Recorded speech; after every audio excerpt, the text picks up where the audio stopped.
All right, everybody, welcome back to the Surfside Recovery Podcast. I'm here with the Executive Director, Ian Koch, and I'm Brian Licata. So if you haven't done so yet, please check us out on our Instagram page, our Facebook page.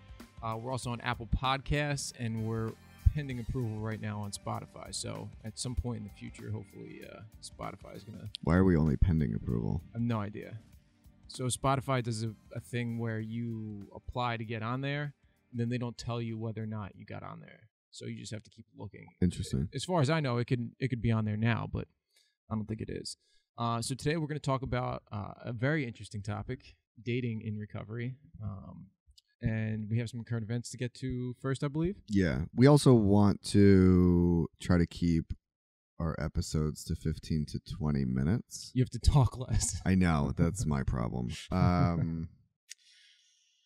Well, I like to take people hostage. What can I say? Right. I'm on the clock, though, being hostage, so it's not that bad. I don't really mind. Yeah, we're all on the clock, right? So, yeah, we want to also do current events. We did one a couple episodes ago, and then I think I forgot one. This one has been literally sitting on my desk since then. It's from March 5th. And this is how a marijuana lollipop caused a man to have a heart attack. Where's this article from? This is from the National Post. Okay. Basically, a 70-year-old man. It's kind of sad, but it's also kind of funny. A 70-year-old man bought a marijuana lollipop containing 90 milligrams of THC. Is it a lot? Yeah. Probably a lot, right? The psychoactive component of pot, typically a joint contains about 7 milligrams. 7? Which I also don't know that I believe. So the weed thing is super interesting. I had to, go ahead. Towards the end of my run, I had to stop smoking because it was way, way too strong. And I think I was getting to the point where, weed kind of made me like introspective. And then, at the end of the run, I realized how big of a piece of garbage I was. And like it just messed me up mentally. Yeah. So I was like, this has to stop. It's too strong too. It's not like it used to be. So, and I say that all the time to people. And I think this is really interesting because the whole like let's legalize weed thing is happening. So it says here that an appropriate starting dose might have been a few licks or a small piece of the lollipop, doctors reported. Instead, the man ate most of it. I can identify. I probably would have eaten most of it too, if not all of it, and then 2 more. Within 30 minutes, he started experiencing terrifying hallucinations of impending doom and crushing chest pain. His doctors report, never a man prone to paranoia. He called the family member to say he thought he was dying, which this is like, again, it's kind of funny, but it's kind of sad. Right. So I don't mean to laugh, but it's just a funny situation. Although it probably was pretty terrifying and serious. Yeah, I can only imagine. He was just too high. Yeah. I mean, I've experienced way this. Too high. I experienced this in New York City on cocaine after a Disco Biscuits concert at one point. Right. And literally just laid there and tried to be as still as possible. And I was really scared. But like to think about, right, like they're putting weed in lollipops. Mm-hmm. Psychologically, this will destroy people because as a kid, you're always taught that lollipops are good. Over and over and over and over and over. Lollipops are good. Lollipops are good. Lollipops are good. Lollipops are good. So how could a lollipop be bad?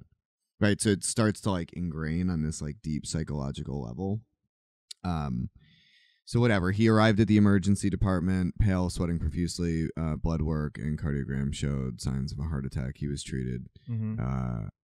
And after the effects of the THC wore off and his hallucins stopped, his chest pain ended. So was it a heart attack? I mean, to me, the heading says caused a heart attack. Then the actual article says showed signs of a heart attack. Yeah, to me, it seems like he was so high he freaked out, and it caused his heart to palpitate, or caused him to freak out. And like his heart rate probably went up. The man had a history of heart disease, including triple bypass surgery, but his heart problems had been stable for 2 years before eating the lollipop. Mm-hmm.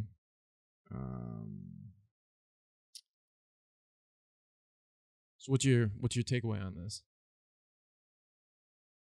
I think we're screwed. I think the country has no idea what is about to happen. I swear to God, this thing is gonna go from the fentanyl and heroin epidemic to the marijuana epidemic. You really think that's gonna happen? It's gonna be a mess. And it's gonna be a mess because, like, it's like booze to some extent, right? Like the people who can handle their booze will handle their booze. The people who can't won't. But then you're gonna have situations like this where, you know, folks are like, oh, it's a gummy bear, or it's a brownie, or it's a lollipop. It's no big deal. And then they're whacked and in trouble. So you're saying that the packaging is going to lead to issues? I think so, yeah. And I think... Yeah, I don't think you'd be wrong on that. I mean, if you look at what's going on with, like, Juuls and other vapes and stuff like that, like, they're making or marketing, really. And I don't really necessarily know if, say, having a flavor like Tutti Frutti is... Like that the company in mind is like, okay, if we call this Tutti Frutti, 14-year-old kids will start to vape it. I don't think that's like the intention, but that's the byproduct of it. And same thing with this. If you're marketing a lollipop that has weed in it, you're marketing to people who like lollipops too. You know? Yeah. Does that make sense? Kids. I mean, we're seeing more and more calls to Surfside and to other programs from 18-year-olds who are like in the hospital from psychosis. Yeah, from weed. Yeah, that blows my mind. Honestly, I think what should happen is every politician who is going to vote for legalization, I think they should go out to Colorado, go to the local dispensary, buy a bulk pack of sour diesel, and they should smoke it and then determine if they think that's suitable. Right. Because let's be clear, right? Most politicians we could say are like late 50s, 60s. Yeah, I mean, there's a younger generation coming in now, but yeah, sure. Probably for the ball. Ballpark, I bet if you got a mean, it'd probably be around that number. Yeah, so let's say 50s, right? The weed that they were smoking is exponentially different than the weed that I was smoking, which is different than the weed that you were smoking, right. Which is different than the weed that we have today. Right. So, you know, what I think a lot of people have in their mind when they're like, oh, we'll legalize weed, what they have in their mind is what their reference point is, which is a very normal thing. It's like, you know, if a counselor got sober through NA, they're going to encourage their clients to do NA. If a counselor got sober through AA, they're going to encourage their client to get sober through AA. If you drive Ford, if somebody's looking to buy a car, you're going to encourage them to buy Ford. Yeah, I get that. You know, it's your reference point. So what do you think the answer is? I mean, this legalization is happening all across the country, and it's going to be legal recreationally in New Jersey at some point in the very, very near future. Probably. Where do you stand on that? You think that's... I just think it's hard to justify having some things legal and some things illegal and then just drawing a line in the sand and saying this is bad. I like the idea of decriminalization. Right. I think that putting people in jail for significant periods of time for like a couple ounces of weed is stupid. Mm-hmm. That makes no sense to me. I think legalizing weed is a problem. Mm-hmm. I think that, and again, it's, you know, it goes to our younger generation. I mean, like there's some people talking about how the opiate epidemic and the whole fentanyl thing is on the downswing. Mm-hmm. So we're starting to come out of the major problem. And part of that could be because, unfortunately, so many people are dying. It's been enough of a wake-up call that people aren't going to use heroin, right? Like when I used, I mean, everything was fair game. Oxy 80s, everything was fair game. Right. Fentanyl patches, but you didn't do heroin. Mm-hmm. And so there's some that are starting to think that that was just you who didn't do that. Well, that was really the crew that I ran with. Right, yeah, that's what I mean. But that's your little niche. But it wasn't that people weren't doing heroin. But you weren't doing heroin. Well, sure, but it was also prior to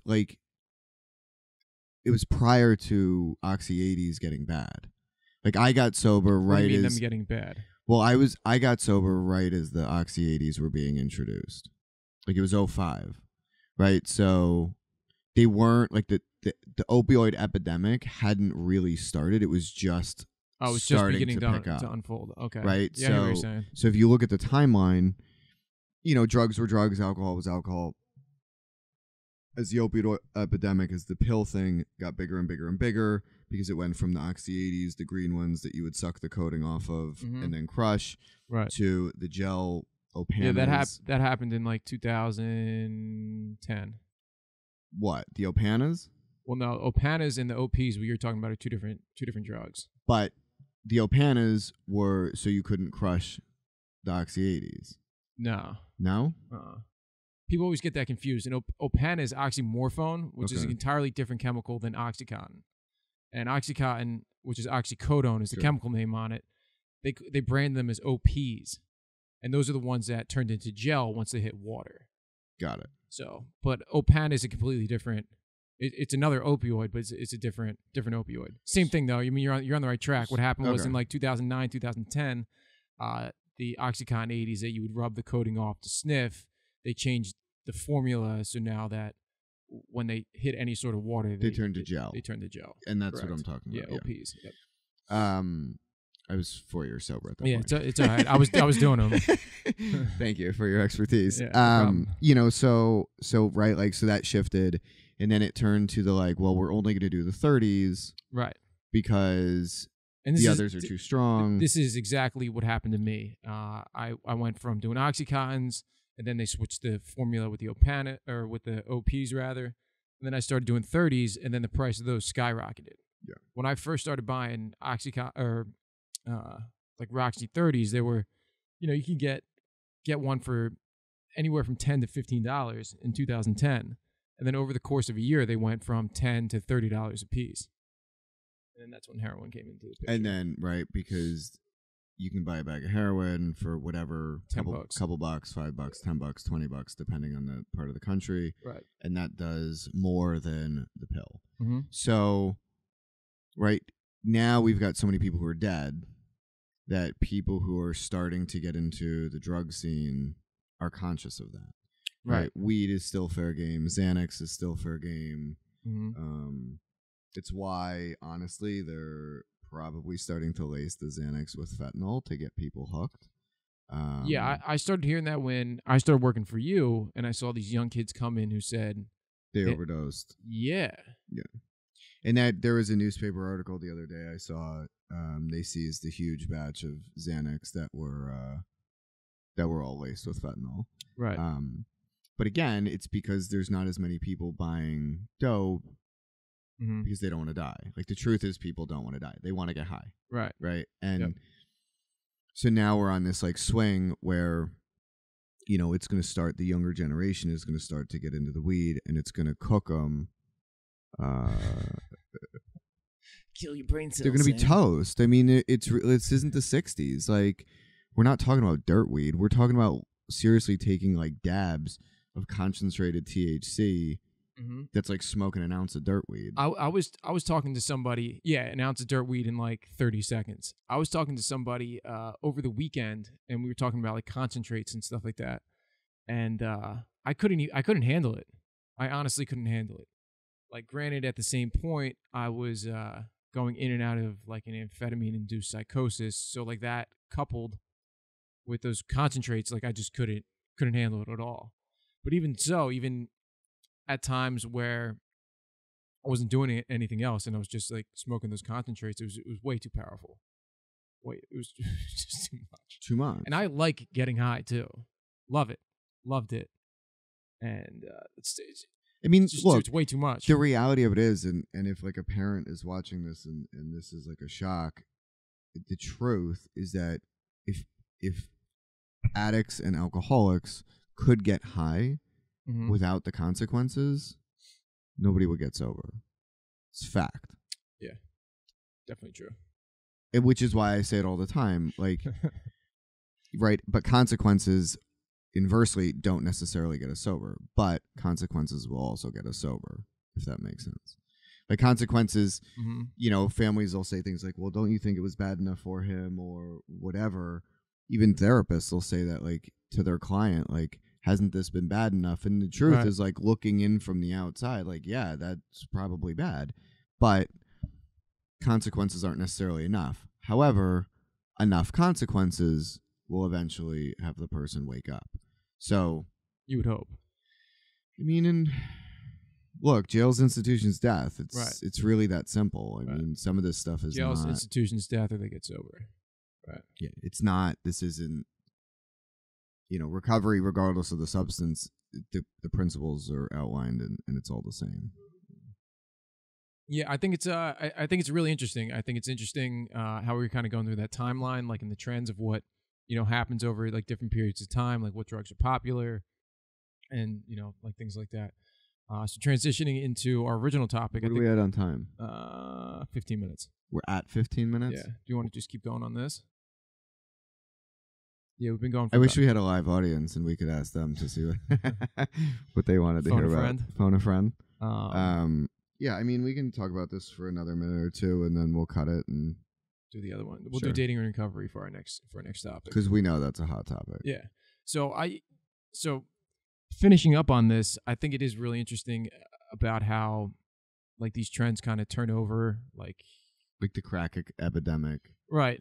Yeah, and then there's just going to be something new. So I think it's interesting. I don't know if I necessarily agree with you that there's going to be like a marijuana epidemic. There's definitely going to be some positives and some big negatives that come out of this.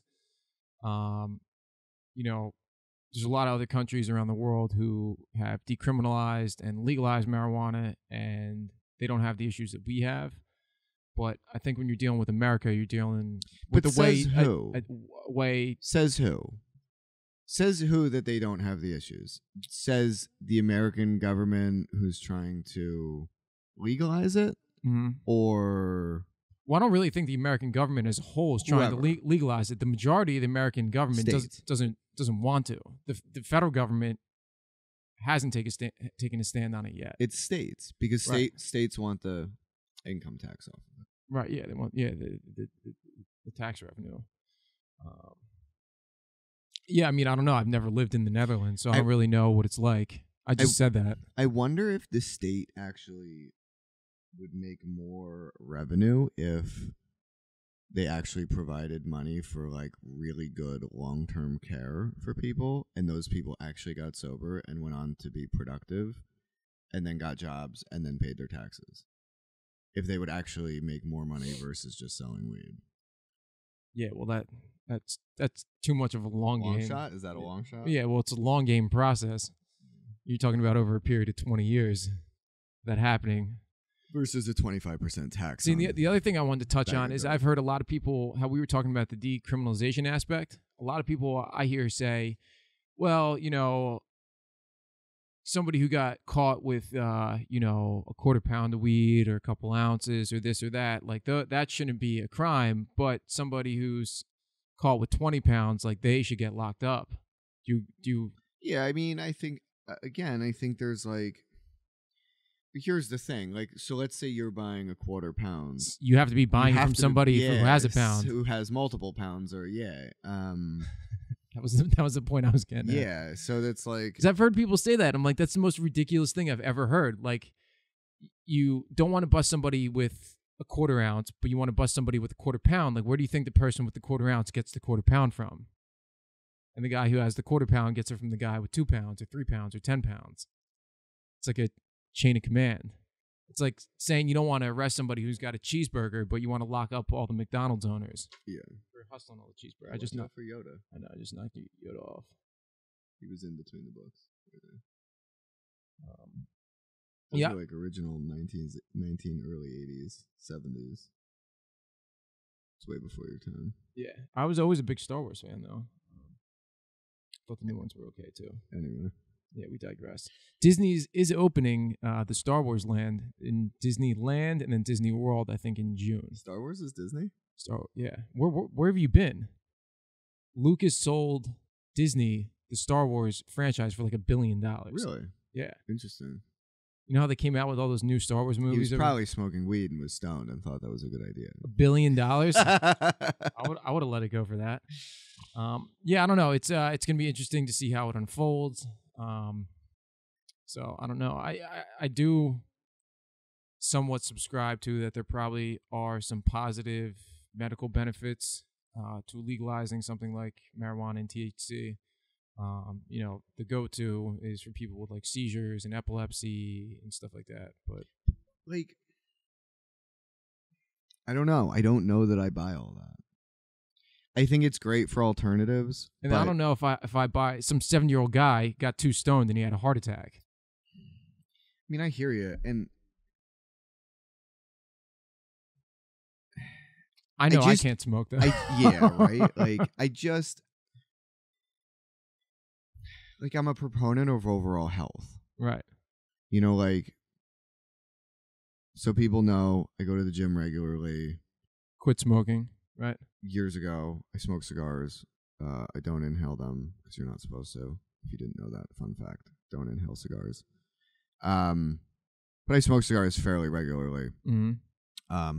Haven't smoked a cigarette in, I don't know, 8 years, give or take. A cigar's got to have some negative health impact on your body, your mouth. Oh, sure. I mean, I could lose my job. Right. Okay. Just so we're clear on sure, that. Okay, for right. sure. It's not. His lungs are fine. Yeah, my lungs are good. I might lose my job, but my lungs are good. But I try to eat decent. Mm-hmm. I've mentioned before I do intermittent fasting more by default than necessarily health benefits, but I do find that it helps to keep me at an appropriate caloric intake. That being said, like, I could eat exponentially better. Mm-hmm. And I know for a fact, so I ate McDonald's the other night. Mm-hmm. We were out at that conference and it was late. I was hungry. Like, I didn't want to cook when I got home. So I swung through McDonald's. I got 2 double quarter pounders with cheese and a large fry. Mm-hmm. It was absolutely fantastic. And in the morning, I woke up and I thought I was going to die. You felt that bad, right? That's an exaggeration. I definitely felt like crap. Mm-hmm. Like I said, I normally eat pretty good. Mm-hmm. Yeah, since I've known you, you've always gone kind of back and forth. I wasn't eating meat for a significant period for like a year. Right. You know, I don't eat a ton of junk. I don't eat like candy. I will eat candy bars and donuts, but like I don't buy any of that stuff because I can't stop once I start. Right. You know, that's why I don't smoke weed. So it's like, you know, maybe like once every other week I have a donut. You know, I really, that stuff is pretty minimal. But the reality of it is that when I ate that McDonald's, I felt like hell in the morning. Mm-hmm. And I can't help to think, like, we talk about, like, oh, weed is going to do this and weed is going to do that and all these health benefits. But like, what if we eliminated things that caused heart disease? Fast food. Yeah, but that's just not going to happen. But it, right? It's easy to say that's not going to happen. You're right, because it's probably not going to happen. It's definitely not going to happen. But think about that. What if we actually started actually taking care of ourselves? Yeah, I just think it's unrealistic. It's not going to happen in the type of society that we live in. Correct. It's never going to happen. This is perfect. So the society we live in breeds addiction. Mm-hmm. Right? Because the society we live in is never looking for long-term sustainable options. It's looking for quick fixes. Right. The insurance companies are designed to manage your health for 3.7 years and kick you off to somebody else. Because within 3.7 years, you're probably going to get another job with a new insurance carrier. Mm-hmm. That's their job. Deal with you, not fix your problems, but deal with you enough to keep you out of the doctor and the hospital so we can then pass you off to somebody else. Right. Like, I think weed is a quick fix. I don't think it's a long-term sustainable solution. No, I mean, it depends on what you're talking about it being used for. I mean, ideally, you wouldn't want to be anything on anything for a long period of time anyway. So, whatever, that's my 2 cents. If you want to smoke weed, great. If you're a real drug addict or a real alcoholic and you think you're going to be able to get away with smoking weed, you are fucked. Just saying. That's my clinical opinion. And if you need any sort of information or to talk to somebody such as Ian, please feel free to email structuredsoberliving@gmail.com. Follow us on our Instagram handle at SurfsideNJ. We're on the Apple Podcast app. Should be on Spotify soon. You just search in Surfside Recovery Podcast. Check us out on Facebook too. We also have a really cool 5K event coming up in June 17th. June 22nd, 2019. West Milford. Check it out on Facebook. Yes. Scott's Trot 5K. Scott's Trot 5K. So it's all the proceeds are going to Surfside Scholarship Fund. Yeah, the scholarship fund for people who can't afford treatment, and it's in love and memory of our friend Scott. Thanks for watching. We'll see you next time when we talk about dating in recovery, everyone's favorite Yeah, topic. you don't want to miss that.